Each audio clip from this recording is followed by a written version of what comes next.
Get back to my duties here. Wise counsel. We'll break that. This is inspired out of Exodus 18. The work is too heavy for you. You cannot handle it alone. While attending seminary, I was working full-time. Add to that a chaplaincy rotation and an internship at a church. I was busy. When my father visited me, he said, "You're going to have a breakdown." I shrugged off his warning, thinking he was of another generation and didn't understand goal setting.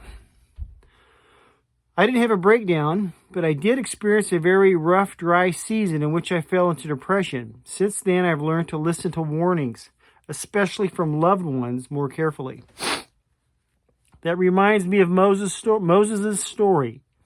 He too was diligently working, serving as Israel's judge, yet he chose to listen to his father-in-law's warning.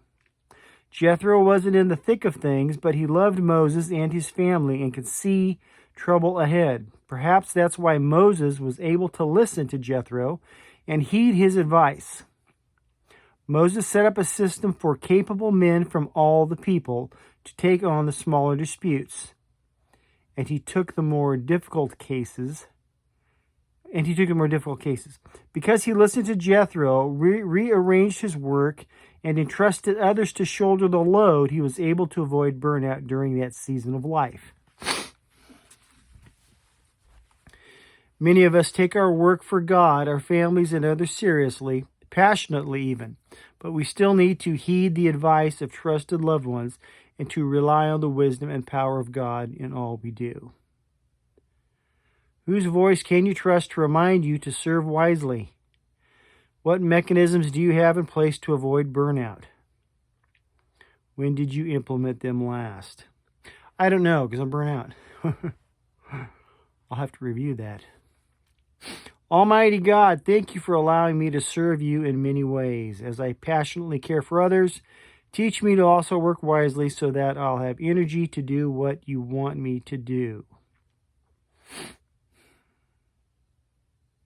The family's in the golf business, and then they got the cattle and all that. And everything revolves around water. And so a golf course, you have to keep it green. Pasture, you have to keep it growing. And as it's not hot yet, we had a hot spell there, and then it got cold again. But when it gets into the high 90s and the hundreds, you're chasing water all day. Watering this, watering that, this might burn, blah, blah, blah.